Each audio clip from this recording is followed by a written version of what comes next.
Welcome to NFC East and NBA Streets, man. This is the Knicks with Nefu version of the podcast. I'm your host, Nefu, man. Make sure you like, comment, and subscribe to the page so you could be a part of the NFC East and NBA Streets family. Listen, man, can't just update you for the last time on my Knicks, man. Giant news coming up soon, so trust me, I'm going to be in for that. But listen, man, tough loss, man, 4-2. Go out 4-2. Against the Indiana Pacers. Do I believe they were the better team? No.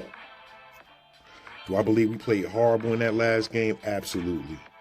Josh Hart should have been sat down early in that game because he looked like he ain't had nothing. OG came to play? Yes. Jalen Brunson have a good game? No. Why? Because they was doubling him. They was tripling him. He been being physical the entire playoffs, bro. The Detroit series, they put people, he don't even be guarded by point guards. He's guarded by 2s, 3s, sometimes even 4s. So they get physical with him. He get physical back, you know what I'm saying? I'm not saying he don't get physical, but they get physical with him. And that takes a toll on you throughout the playoffs. You get to the Eastern Conference Finals. You're going against a 2-guard in Aaron Nesmith. He's going to get physical on you, hold you, grab you, elbow you, and then you got to play defense as well. So when it comes to Game 6, you need help. You need help from everybody, man. He didn't get that. That's part of the reason why we lost. A second part of the reason why we lost is the coach, Thibodeau. Now, people can say what they want, man. Yeah, he got us the furthest we ever been in 25 years. Yes. Has he made us a better team? Yes.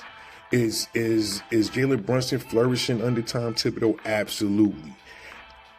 But when you got players like Cat and Jalen who are inhibited defensively, it's important that they get rest so they can produce what they do the best on your team, which is offensively.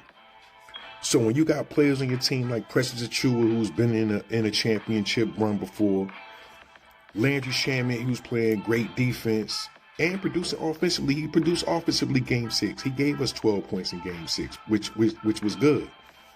And you got a young core in an Ariel Hawkporty and Tyler Kolick and a Pacum Daddier. When you got players like that in a McCullough, when you got players like that's up and coming, you need to get them minutes so they can produce. Mitchell Robinson had a decent playoff. You know, he was hurt for the most part, but he had a decent playoff, and he just got himself together at the end of the playoffs. You could tell by the way he was performing. So there's no blame for him. But in-game adjustments, it was a part of the game in Game 6 where you had Robinson, Wright, Hart, Deuce, and Landry Shamet out there on the floor. Now, I don't know what Thibodeau was thinking about in that particular situation, but you needed either a Cat or a Jalen Brunson or OG or even a Bridges out there with that squad in order to get some production point-wise, offensively. Why did he put that lineup in the game? I'll tell you why. Because when it comes down to crunch and being in pressure situations, he makes bad decisions in game. That's what he does. So that's the problem with us, man. As long as we have Tom Thibodeau, we're going to be competitive. We're going to succeed in the playoffs, but we will not get to a championship. And I'm going to tell you why. If you look at an OKC, 26 and under. Indiana, young squad. Houston, young squad. Memphis, young squad. All these players that was actively effective in the playoffs. Cleveland, young squad. They have young teams. We want to get vets and bring them over. We bring over OG who was effective. He doesn't really have an offensive game if you look at the way he plays. He's just really strong and he knows how to get to the cup using his strength. Look at a Bridges. Offensive game is mid-range. He's a mid-range game magician. He can hit the 3 from the corner effectively, but every now and again. So when you got players like that, they need minutes off the floor. And when you got young talent that can run, I've seen Ariel Hackporty play. I know my Knicks fans done seen Ariel Hackporty play. He can play ball, bro. Packham Daddier. I've seen highlights of him overseas. He didn't get the opportunity. He got a little bit of opportunity, and he showed a little promise when he got out there on the floor. I don't understand how you don't play these players, man. And what's going to happen is we're going to trade this young talent for some veterans to come in thinking they're going to push us over the top. And that's not going to happen. If we don't build up our young talent, it's going to be the detriment to us, man.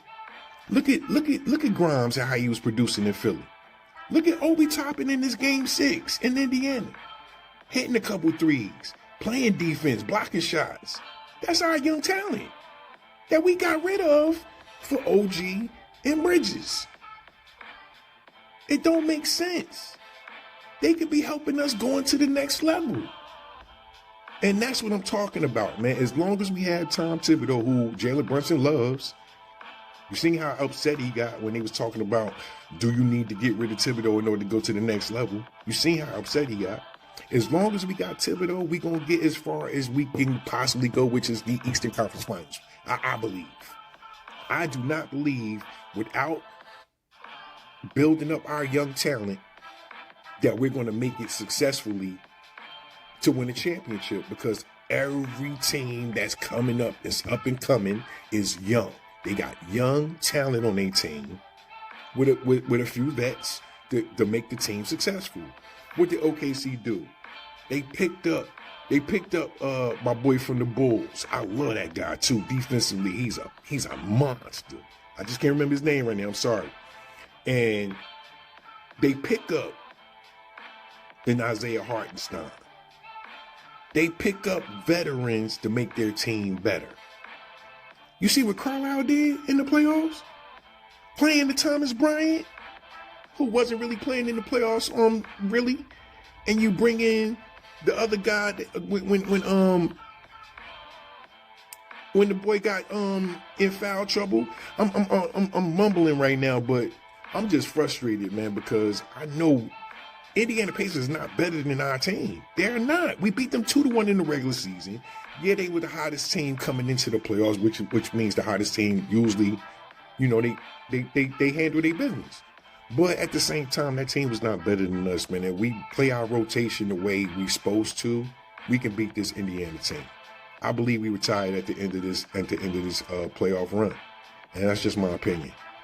I want you to comment and let me know what you think about the Knicks, man. You know what I'm saying?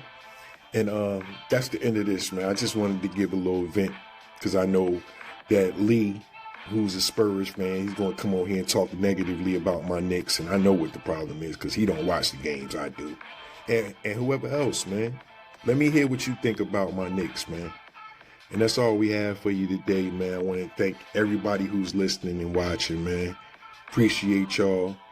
And make sure you subscribe to the NFC East NBA Streets podcast, man. This is the Knicks with Neff version. Signing off. Love, peace, and hair grease, man. Peace to all.